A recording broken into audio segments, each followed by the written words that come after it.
দেশের প্রাক্তন প্রধানমন্ত্রী এবং বিখ্যাত অর্থনীতিবিদ ডক্টর মনমোহন সিং বৃহস্পতিবার রাতে দিল্লির এইমস হাসপাতালে শেষ নিঃশ্বাস ত্যাগ করেন। মৃত্যুকালে তার বয়স হয়েছিল 92 বছর। তার মৃত্যুতে গোটা দেশ বাকরুদ্ধ, বিশেষ করে জাতীয় কংগ্রেস দলে নেমে এসেছে শোকের ছায়া।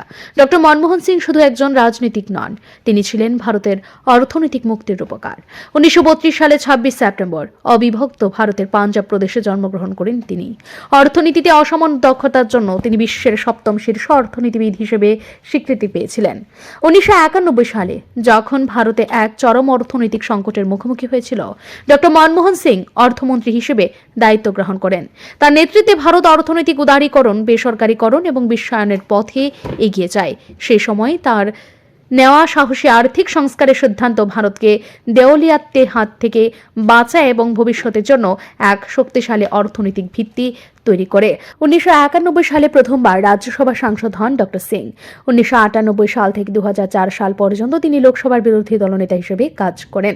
এরপর 2004 সালে তিনি ভারতের প্রধানমন্ত্রী হন এবং 2009 সালে কংগ্রেস তাকে পুনরায় দেশের প্রধানমন্ত্রী হিসেবে দায়িত্ব প্রদান করে। 2 মেয়াদে প্রধানমন্ত্রী থাকাকালীন তিনি দেশের আর্থ-সামাজিক উন্নয়নের জন্য কাজ করেছেন। তার নেতৃত্বে 2008 সালে যখন গোটা বিশ্ব আর্থিক মন্দার কবলে পড়েছিল, তখন ভারত তুলনামূলকভাবে স্থিতিশীল ছিল। ডক্টর মনমোহন সিং এর কৌশলী আর্থিক নীতি দেশকে সুরক্ষিত রেখেছিল। ব্যক্তিগত জীবনে ডক্টর মনমোহন সিং ছিলেন অতি নম্র, সৎ এবং নিষ্ঠাবান একজন মানুষ। তার ব্যক্তিত্ব এবং নেতৃত্ব গুণ তাকে অন্য সবার থেকে আলাদা করেছে। তিনি রাজনীতিতে শালীনতার মাপকাঠি তৈরি করেছিলেন। ডক্টর মনমোহন সিং এর মৃত্যুতে জাতি এক সৎ এবং দূরদৃষ্টি সম্পন্ন নেতাকে হারালো। তার শূন্যস্থান পূরণ করা সম্ভব নয়। তার অবদান শুধু ভারতেই নয়, গোটা বিশ্ব জুড়ে স্মরণীয় হয়ে থাকবে।